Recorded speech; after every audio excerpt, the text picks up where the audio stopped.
Hey there, commercial construction coffee talk fans. Thanks for chiming in. My name's David Corson. I'm your host. I'm also the publisher and editor of Commercial Construction Renovation magazine. This is what it used to look like. We're 100% digital now. This actually was the last issue I printed in August of 2021. Um, we had White Castle, Mike Guinan, Vice President of Operations Services for White Castle. This was the biggest restaurant they had ever built, so I got the scoop on this. But this was the last one that we printed. And I was like looking at, let's see how big this one was. This was 148 pages. And I was at Graceland in Elvis. I was doing a tour for our retreat to see, and we took everybody out to Graceland that summer. And it was awesome. If you haven't been to Graceland forever, it's not just a little house and a plane across the street and a souvenir shop. They've put an amphitheater in. They have all these museums of all of Elvis's costumes or whatever. I mean, it was an awesome weekend. But if you haven't been there, it's a great place to go. Memphis, good barbecue and Beale Street. And now you got just a lot of stuff to see in there. But anyway, that was my picture. I always like holding it in my hands because I don't print them anymore. But I don't miss the printer. I don't miss the post office. And I just had just under 5 million people hit my website with interactions last month. And my web guy told me this week, hey, we've already surpassed 6 million this month and 300,000, I think, unique users. So it's just been insane how much we've been working on our SEO for a long, for a long time, but it's just from the beginning of the year now, it's just been going up and up, up. So all you out there that find us to consume our content, thank you so much. You're gold in my eye, so we really appreciate that. But hey, it's hump day today. Here down in the ATL, it's going to be about 94, 95 degrees and steaming hot. Hasn't rained in about 2 weeks. The lake is still full, and I broke ground, and I had a little revision on my plans, but we can't wait to get back to building my empty nester house up on the lake. And it's I'm waiting for the county to do my revisions. We had a little issue with the slope on our driveway, and we had to get the architect and the engineer to get together, collaborate, and see how they were going to fix it. And now I'm just kind of waiting for them to get my plans, give it to the revisions department, probably get back out there and start my foundation over next week, if not after the holiday weekend. So with that said, I've got a guest. He's halfway around the world. He's in the Middle East someplace doing business and networking, shaking hands and all that good stuff. His name is Kyle Hubregtse, and he's the CEO of Kenzen.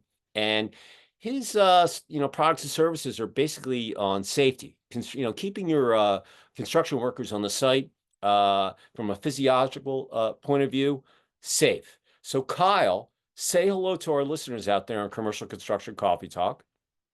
Yeah, hey, good afternoon, everybody, because it's afternoon, evening over here. Pleasure to be on the show. Thanks for having me and let me talk about something I'm very passionate about wealth and safety and worker health. Yeah, absolutely. Listen, I come from a construction family. We're in recycling demolition, and since 1888. And so I'm from Philadelphia originally, and all the grandsons, when you got your driver's license at 16, guess what? Had to go out into the scrapyard and go do it. So I totally understand about OSHA and rules and regulations and brakes, staying liquefied and all that stuff. And knowing that it's super hot down here, when I saw your publicist had sent me your press release, I was like, oh, I got to have this person on here because the heat's coming in. And I try to warn people in all these episodes, hey, stay hydrated. That's the athlete in me. When you get dehydrated, you get headaches, mistakes happen, you get hurt on the athletic field, same thing on the construction site. And we want everybody to get home. So we're going to do your interview in 3 parts. You're going to tell your story, where you grew up, where you went to school, how you ended up where you are today. Then we'll talk about lessons learned from the roller coaster that we've all been on over the last couple of years, and any new and any new products or services that your firm is offering. And then you'll leave your contact info and one positive thought or phrase for our listeners out there on Commercial Construction Coffee Talk. So with that said, the floor is yours. Tell us your story. Sounds great. Thanks. So my story is not unsimilar from yours. I grew up in a blue collar family. We moved around a little bit. My mom was in the military, and so I definitely got that experience. I grew up in the Midwest for part of my life, and so our driver's license were issued 14, I think it was. So we were out on the farm working. Yeah, so Similar sort of work, but you did what you could to make ends meet, and did construction jobs in the town we grew up in. So that was sort of my coming up story in rural America. And then I actually ended up enlisting in the military early 2000s, which was a revelationary experience for me, and really opened my eyes to what's going on around the world. And I spent some time in deployment, and so it was, that was really transformative for me. I ended up getting involved in project management, industrial project management, globally. So I spent a lot of time on work sites around the world.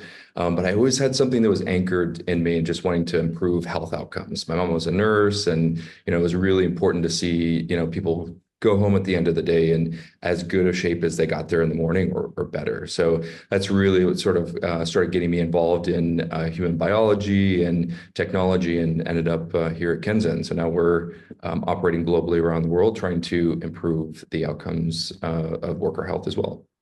What branch of the armed forces were you in? Proudly Air Force. Well, there. Yeah. What did you do? As far as your specialty. Yeah, I worked on a number of things. So I worked on a special defense project and program that Northrop Grumman built. And then I also worked in helping with some of their finance and budget at one point. So I had a wide array of different tasks while I was in, but it was such a good experience. A lot of great men and women who are dedicating their service. So can't say enough about the military. Well, we appreciate your service.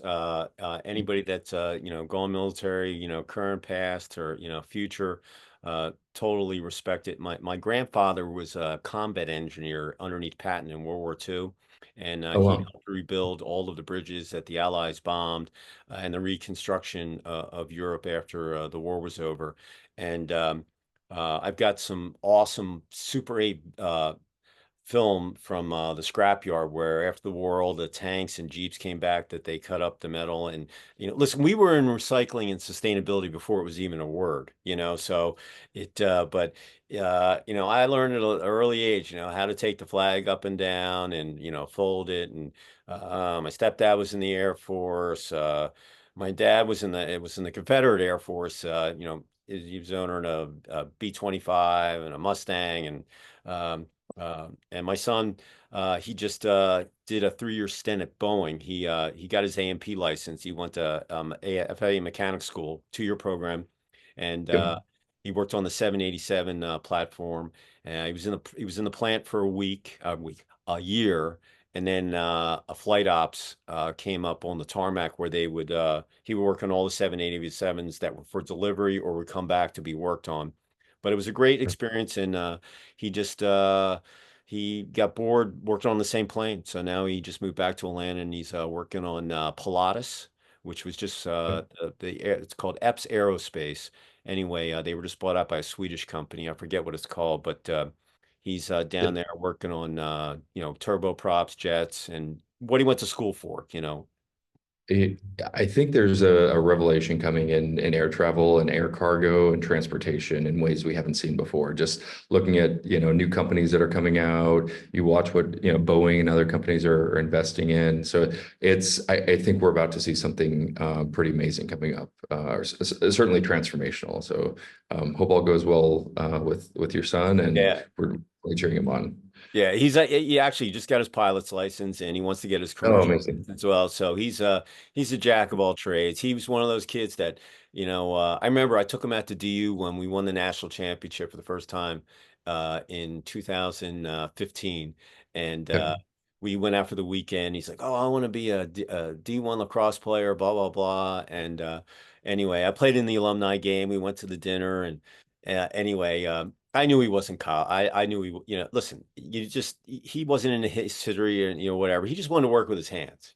First he wanted to be an auto mechanic, then he wanted to work on motorcycles, and then we took the tour of this place called AIM, Aviation Institute of Maintenance. They've got about 20 campuses around the country, and you learn sheet metal, woodworking, avionics, everything. But now he can work on a jet engine, anything that has a jet engine, a train, it could be a boiler in a healthcare facility, airplanes. And anyway, he got hired by Delta.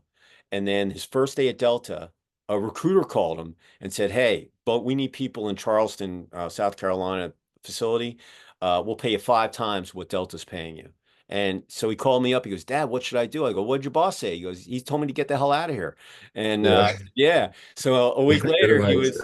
he moved to we went online. He met some guy, had a room, and he went there for 3 years, and then he had 5 job offers when he put his resume out, and he picked this one, and so now he's working right now. He gets up at he's got to be there by 7, and but he had the killer shift at Boeing. He was on second shift. He was 2:30 to 11, so party town, and he can still go out at night and stuff. But it gets old, Yeah. and I, so Yeah, and I have to say, I see a lot of people going into trade schools, and it is such an important part of our economy, an important part of really propelling us forward. Not only, from construction to operations to building our roads and bridges. It's so crucial and important that we continue to funnel people through trade schools and everything to get them ready for what they're doing. Because I'm on work sites all over the world and see this. It's really what propels our society and our economy and keeps the lights on at the end of the day. So,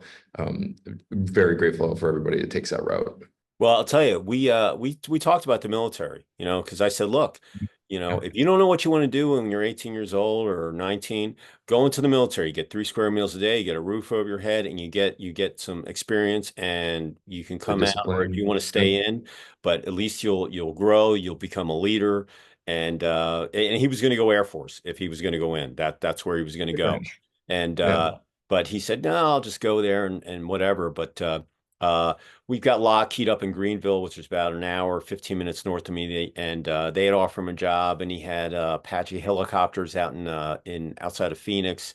They had reached out to him. So a lot of these military, companies, they're looking for people like him, and aerospace in general. I mean, he'll get a job offer once a week. But I just told him, I said, look, you've got a good run at Boeing.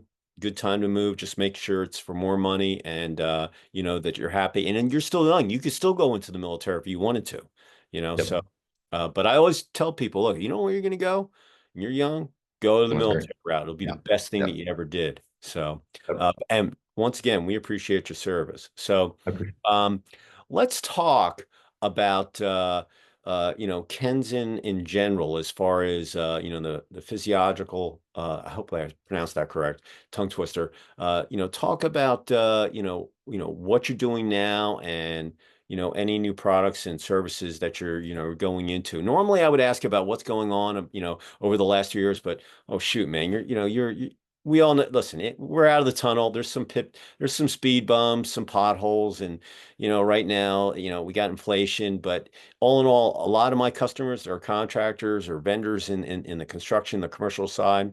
Uh, they're all busy. They're all getting stuff done. Certain sectors aren't doing but you can't build a hotel in a week, and those projects are going to go on, um, and you're right. There is a shortage of labor. A lot of my customers will say, if I had more project managers or superintendents, I would have done more business, but they're just not out there. And I just started a student newsletter in my magazine because I understand that if we don't fill that void, it construction is the engine in this country. I mean, someone has to build that stuff. I don't even talk about robotics. That stuff's going to come down the line. Someone's got to build those robots. Maybe the robots have to build the robots, but the bottom line is we need welders, you know, we need contractors, we need mill work, we need HVAC tech, all of that stuff. And you can make a lot of money and run your own company and be an entrepreneur. And Absolutely. but he just went the aviation route. So Yeah. talk about how what you guys are doing there at Kenson. Yeah. So there's yeah. So I do want to start with a story that I learned about last year that I thought kind of really puts it into context around health and safety, which is where we're focused. So it was actually the building of the Golden Gate Bridge many years ago. At that time in the United States, there was I would say kind of a philosophy or an understanding, I guess you could say, that for every $1 million that you spend on a project, there would be X number of deaths. So you just that's what you planned for. You knew that you're spending money, you're building something big. there were going to be deaths associated with it. But it took, and I believe it was an engineer there, said he wanted to change that. He really thought health and safety was important, and so they started doing things like building nets underneath them, so if people fell from the bridges, they were caught in the nets, and they ended up saving so many lives just from investing in health and safety.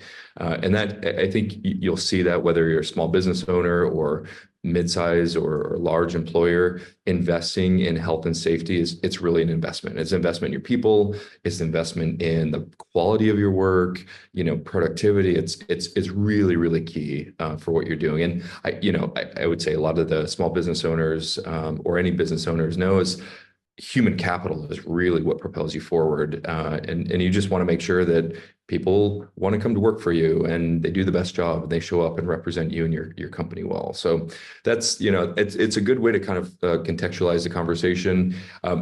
When we're talking about Kenzen itself, earlier on, we're kind of involved in sports, and I know you've got a bit of a history in past in sports, but we're very interested in, I would say, more performance-based metrics and ensuring that athletes had certain things. I was specifically interested in how we translate that sort of technology and the understanding of physiology into workers or industrial athletes, if you want to call it that. And so, what do we know about the human body? What sort of insights can we derive from that, and give workers more control and leverage over their body and their own thresholds and their own limits, and allow them to make the best decisions for themselves in real time. And that's really what kind of born Kenzen out of where we are today. And it's something that, at the end of the day, workers use, employers can use. We're starting to see a swell of even unions starting to get behind us and just, really pushing for technology to help augment the health and safety on work sites.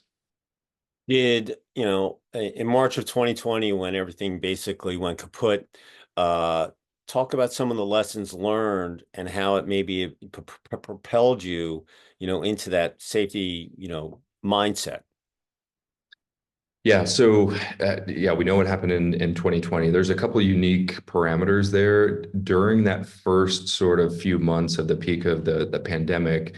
Everybody was really interested in contact tracing and just ensuring there was appropriate social distancing and there wasn't co-infections, and so that was really kind of predominant at the moment. It kind of sucked all the oxygen out of the air, but at the end of the day, everyone was still going to work, in construction, utilities are keeping the lights on. None of that stopped. And so you still had companies focusing on it. They just had added layers and levels of complexity to how to do their job best. So, it was a challenge, I think, from a health and safety standpoint. From our standpoint, it was difficult doing things remotely. It's very much an in-person business. You're interacting with workers, and you want to coach them and teach them and interact with them, and it made it difficult. I mean, you couldn't always access work sites, and it was difficult to travel, and but you make it through. The health and safety initiatives, they don't go away. They're going to continue. People are going to invest in it, and we grew a lot from that time period. I think one thing that really stood out to me that I think was positive from that is just the understanding in the industry that data privacy is very, very important. And so you saw a lot of back and forth as to like what companies would do and wouldn't do. And it allowed laborers and organized labor to say, like, this is what we will allow and will not allow when it pertains to what's being provided from workers, especially around health. So I think that was something that came out of it that was it was positive. It allowed everybody to understand what they were doing, but also put their line in the sand or put their foot down on things that they were and not willing to do and give. So it was a transformational time period for sure.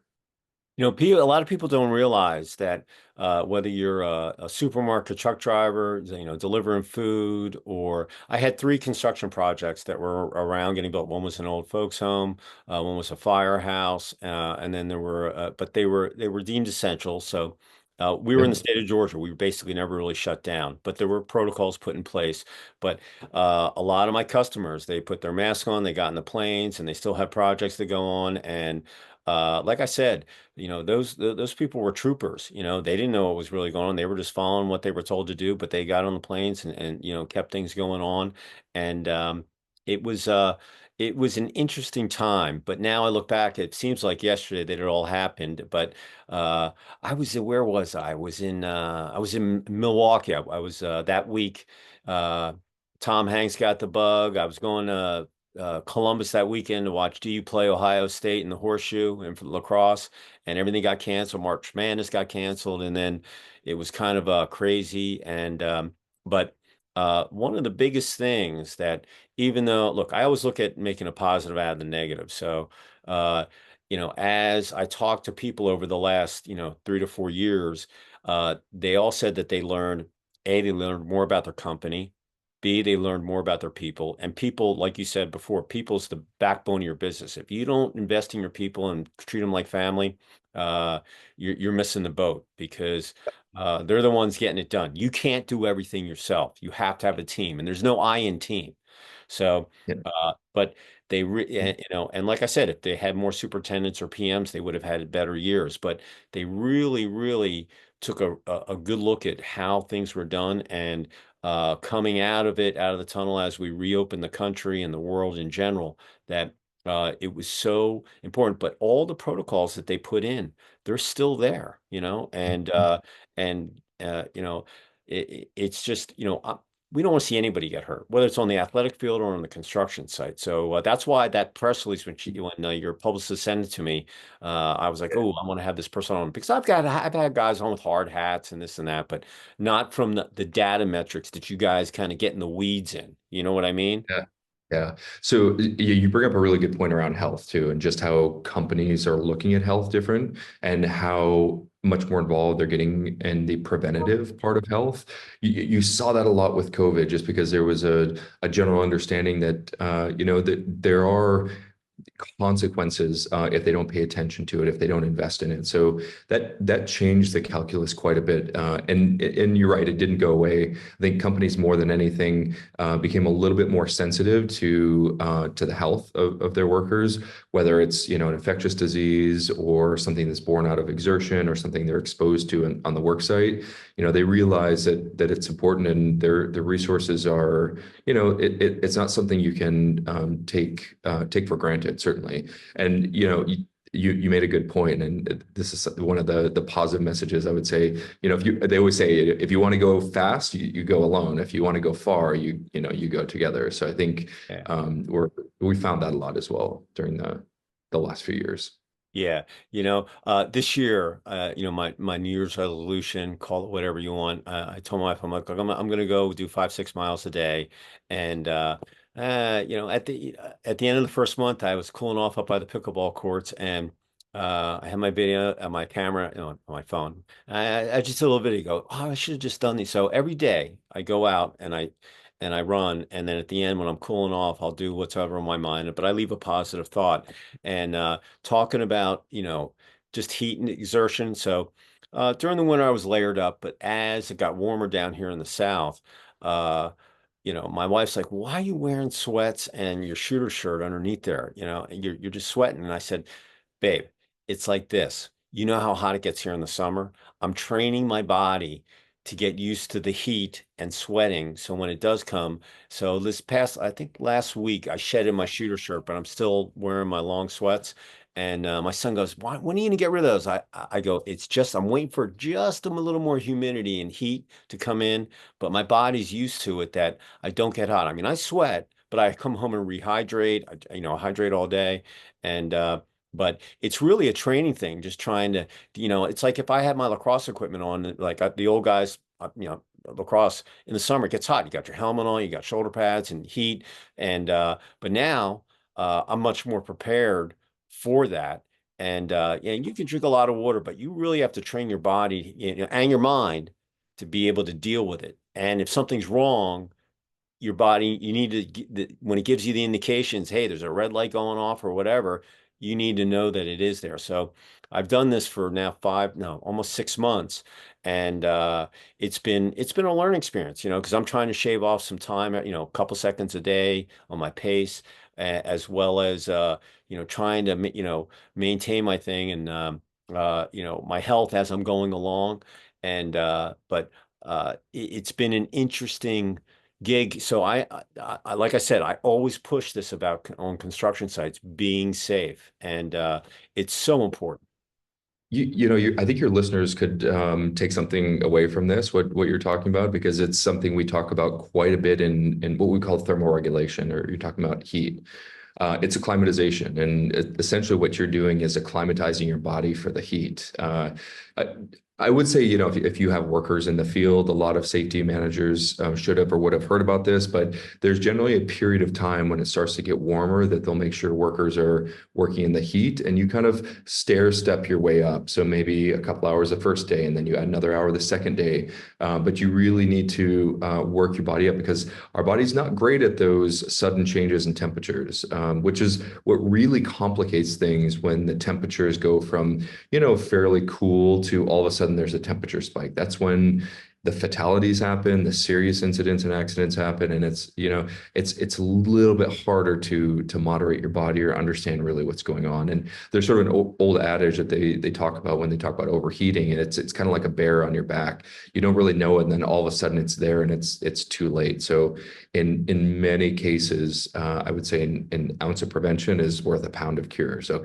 if you can acclimatize your workers, it will pay dividends. Yes, hydration, yes, shade, yes, breaks, all of it, but you need to get, workers kind of ready and acclimatized, especially if they're new to the job. I always put it towards going, hey, if you're going to enlist in the armed forces, you got to go through boot camp. So Yep. if you don't get in shape before you go into boot camp, you're going to have a rough boot camp. Your body's going to hate you. And I have a guy, he's going to boot camp, and he's got his 35-pound, flap jacket on, running. And I saw him the other day, and I'm like, when are you going? He's, oh, I'm going down. I'm going in a couple of weeks. I'm like, you keep doing that, man. You're End doing of the yourself a summer. favor. Yeah. You Keep doing know, it. be prepared. So, because that's not the only thing you're going to be carrying, but it's in 35 pounds. So it's an added weight. Talk about, like, if I was a contractor and I reached out to you, what's the process if they didn't know, hey, I hear you help, you're into the stats and the data on health and my workers. And I've always thought about it. What's the conversation like?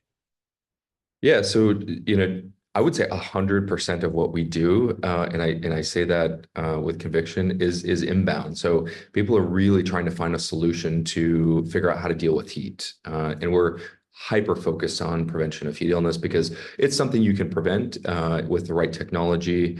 Generally they want to know what are best practices, how does our technology, help the situation, and that's just it. With technology and data and insights, when to take a break, what to do and when to do it. And that's the big difference. So you kind of move away from the scenario where you're playing catch up, as it were, and it's a prevention strategy. So if you're dealing with symptomatic workers, it's already too late in a lot of cases. So technology, you want to give it to the worker. It needs to be worker centric, something they can interact with. We have a wearable device that's worn on the upper arm. They get a vibration when it's time to stop working, and then they get a return to work alert when it's safe to return, all based on physiology. So it takes the guessing game out of it. It takes everybody needs to take long breaks out of it. You can really be hyper focused and individualized.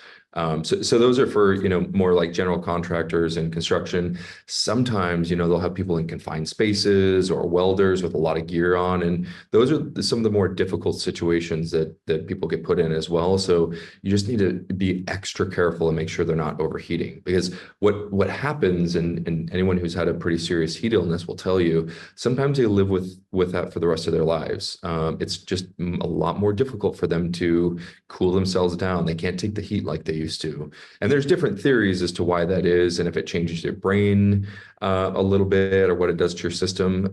So like I said, different theories, but same kind of outcome.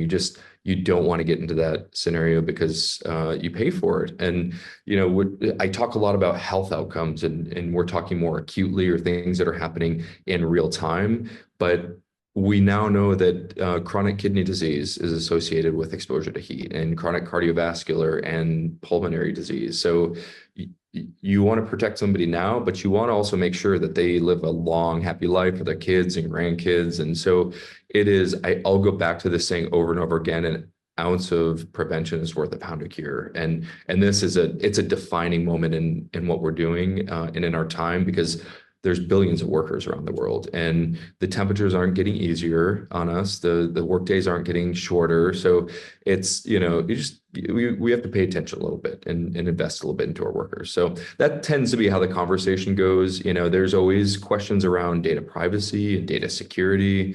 We take a global approach to it. So we take the most worker-centric privacy regulations, which would be GDPR in Europe, the highest data security. We make sure everything's encrypted. So we're not really interested in selling data. We just want to make sure that you've got what you need to be safe, and your supervisor has what alerts or notifications they need to help you if you're in real trouble.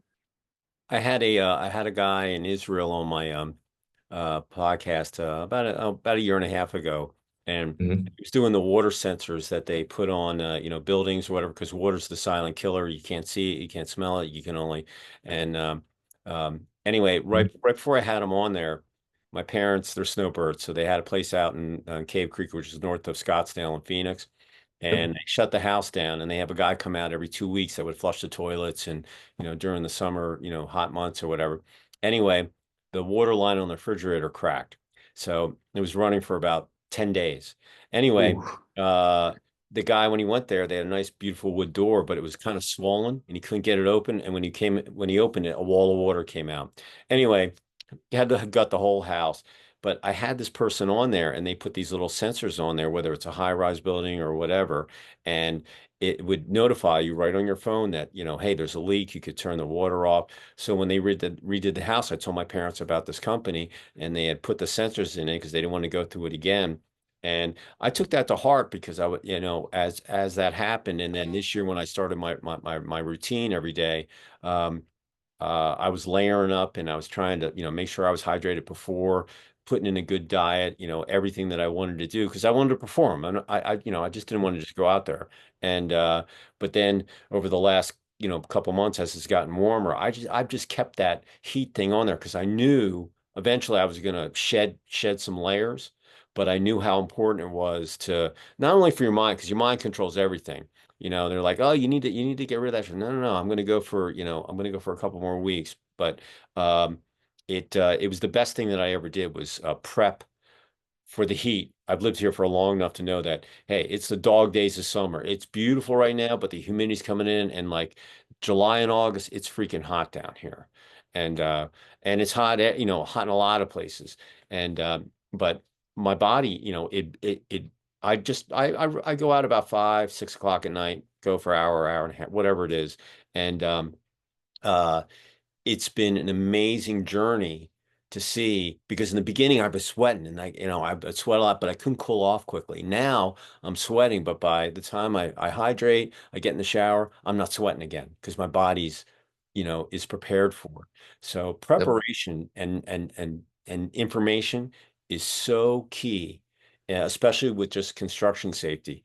And so, like I said, when I got the Pulse's press release, I was like, "Ooh, this is really, really cool." Because I've only had the hard hat guys on there talking about safety, but it's this is really, really crucial, where you can stop a lot of things from happening and implement it where people are, where I'm coming from? Yeah, yeah, I know exactly what you're talking about. I mean, this was my aha moment. I was out on a vessel in the middle of the U.S. Gulf, and people are out there with their hard hats and their steel-toed boots and your gallon of water, and that's your safety equipment. There's you don't have a lot extra. And I just, there's more. We deserve to give people more, and we know more. We can do more with technology, and really let them be more precise and precision focused. So that was the aha moment for me. Excuse me. It just, what you have is so scant. Let's do more. Let's give you more to work with, and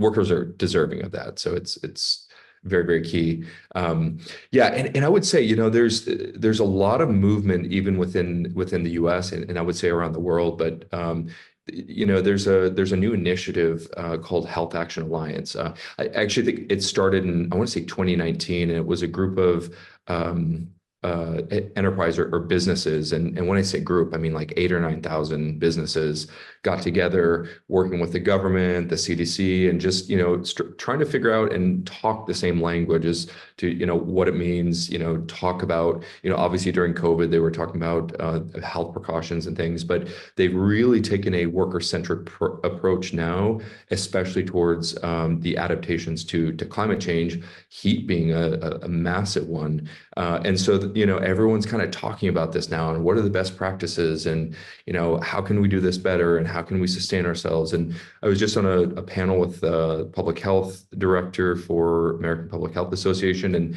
the chief heat officer in Miami-Dade County. And, so it was a good conversation just to understand what the risks are out there, what you can do about it. There are so many good resources and, new publications and technology coming out there. So don't think, for your listeners, there's a lot of resources. Don't think you're at it on your own.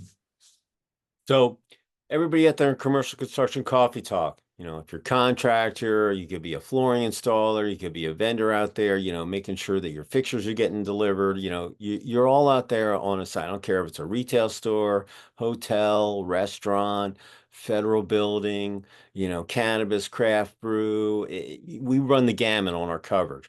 So if you're one of those individuals out there and you have a team and you've been thinking about, hey, maybe I should look into this and so forth. How would someone reach out to Kenzen or yourself to bounce some questions on it, from a healthcare safety point of view? Absolutely. So, go to our website. It's kenzen.com, www.kenzen.com. There's a way to interact with us. You can leave a couple comments or ask us to reach out to you, and we would be more than happy to reach out and discuss more in detail about our product, about, what to do for heat safety. If you want recommendations for other places to go, American Industrial Hygiene Association is a great place. The Health Action Alliance. There's a lot of good resources, but certainly more than welcome to take any calls or anything to point people in the right direction. It's something that's near and dear to my heart and our entire team's heart. So we're always here to help. So if you're out there, this is the man. He's the CEO. Reach out to Kyle, bounce some questions off you. If you don't have a program, in place, it's just listen, when people get sick, you got to replace them and this and that. You don't want anybody to get sick, but it's bound to happen. And you always want to, you always go into the, whether it's a factory or construction site, hey, we haven't had an accident in 380 days or whatever. You want that, you don't want to see that board ever change. So give this gentleman a call. Number one, he was in the military. He understands about being safe. And number two, he realized his aha moment when he was out there on the boat in the Gulf. Steel-toe boats, yeah, they're great, but here's something that actually, can give you the little, the alarm and said, hey, there's something up, man. You need to, you need to get into the shade or whatever it might be, or you need to drink some water or put some electrolytes in your bottle. So, really, really, really good information. Listen, if anybody wants to reach me, I'm at davidc@ccr-mag.com. Listen, Kyle got on here because his publicist sent me a press release. Okay. I'm very selective on who we put on here, but listen, we post all day long. Very tough to get in the magazine, but we post stuff all day long. You can send me a new product release. It could be an anniversary in your company. It could be a charity golf tournament, whatever. We look at everything. We love content. And so send it to us. And I always say it's like playing the lottery. If you don't buy a ticket, you can't win. So if you don't send me something, I can't look at it and I can't, either promote it here or on any of the other platforms that we do. And let us judge the book by its cover, okay? And I come back. Our TAT, our turnaround time is about 24 to 48 hours. If it's cool, we post it. We send the URL link. You can put it up on the web. It's a win-win. It helps your SEO, search engine optimization. That's how Google finds you. And we love content. Send it to us. We like it. So with that said, if you were gonna, as we're finished up, this is the end of Q2. And one of the things I've been telling all my people on my video that every night I said, look, at the end of Q2, I've been out here for 180 some odd days, halfway through the year, and I'm going to do my data assessment. I'm going to look what my time was when I started, what my weight was. I've marked everything down. I'm going to see, how I've changed my diet and so forth. And then going into Q2 at 3 and 4, the next 6 months, I want to finish strong with momentum and close the year out. This is my time where I can make any adjustments or tweaks. It's like kind of halftime in a football game where you go into the locker room and say, hey, we got to do this, we got to tweak this, we want to shift this so we can go out and have a W on the board. And listen, there's nothing wrong about winning ugly. As long as you win, it's win. But you want to win pretty. You want to win healthy. So this is a perfect opportunity for you if you don't have that safety protocol on there. Give Kyle a call and you can see what the options are and so forth. So if there was one positive thought, I know you already kind of left your positive thought, but I'm going to ask you again, if there was one positive thought or phrase that you would like to leave with someone as we go into, 4th of July weekend next week and a couple days off and recharge our batteries and then get ready to do it for the next 6 months, what would it be?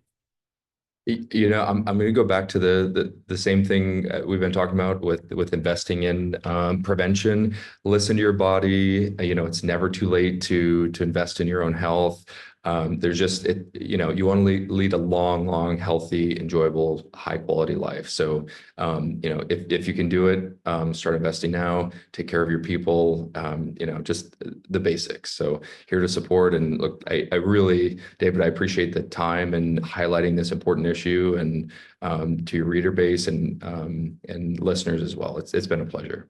Yeah, absolutely. Listen, I just did my video last night, and actually, maybe it was the other day. I forget. I do so many of them. Anyway, I said, look, start now, even if you don't know how. Okay. So if you don't know about safety protocols and so forth, don't do it tomorrow. Don't do it a month from now. You didn't do it, before.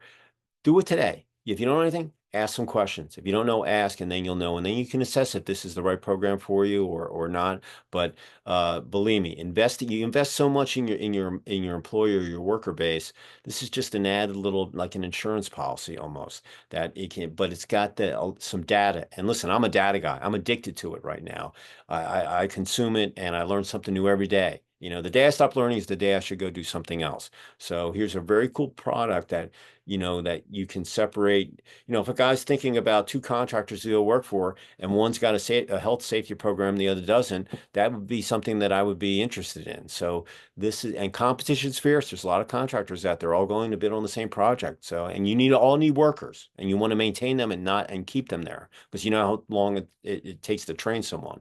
So give Kyle a call and see what he can do, and we'll go from there. So as we finish up this episode, my usual three things. Here they go. Number one, we want you to be safe on the construction site. We want you to go home. We want you to be able to have dinner with your hubby, with your wife, with your partner, your kids, your pets, have a good meal, relax, get some good REM sleep, okay? And make sure you wake up in the morning, you make your bed, you start your day on a positive note, dress for success, put some food in you, protein, so you can get through the day. Number two, we've already talked about it, but here's my bottle. Okay. This thing will save you. Put some electrolytes in it. Make it look purple, green, whatever your electrolytes are. But you got to drink this stuff every day. If you don't stay hydrated, you're going to get headaches. And the athlete's going to tell you when you're hydrated, you cramp or you get headaches and you don't make that pass that could have won the game. All right. So stay hydrated. Your body wants to be liquefied, especially during the summer. And you know what? Even during the winter, when you don't think it's bad, just hydrate yourself. You're going to sleep better, you're going to feel better, and you're going to work better. So drink as much as you can. And lastly, hit the like button. We want to get this episode out on the algorithms and find some people out there that don't know about this and they can put this into place and we can help save some people or make them feel better. So this was awesome. Kyle, thank you so much for taking some time out there in the evening out on the other side of the world. And any last thoughts before we leave? I think you covered it. I mean, and make sure everybody has a safe, enjoyable weekend and celebrate the 4th and hope to see everybody out on a site someday. All right. Well, where are you in the Middle East right now? Anyway, say goodbye from wherever you're out. Yeah, I'm actually in the UAE in Dubai. All right. Well, Kyle's in Dubai. Say goodbye, everybody out in Commercial Construction Coffee Talk. Thank you, everybody. Have a good one. And I'm going to say goodbye from Sugar Hill. It's about 25 miles north of downtown Atlanta, up by Lake Lanier, just below the Beaufort Dam. Everybody enjoy the rest of Hump Day. You got tomorrow and then TGIF. You got the weekend. And listen, 4th of July is on Thursday. So you got Monday, Tuesday. We know nothing's going on Wednesday in this country. Everybody's going to take off. So it's a nice holiday, long week, short week, call it what you want. And make sure you're, like I said, be safe on and have fun while you're on the job too. That's another thing that you probably need to do. If you're not having fun, go do something else because life is short. So with that said, Kyle, when you come back to the States, I'd love to meet you in person sometime. If you come to Let's the do ATL, you it. gotta give me a ringer for, I'll come with you wherever you might be, let's connect. And Let's do uh it. and with that said, everybody, we will see you next time on another episode of Commercial Construction Coffee Talk. Safe travels out there, Kyle. And once again, thank you for your Yeah. service. All right. Thank you. Cheers, everybody. Ciao.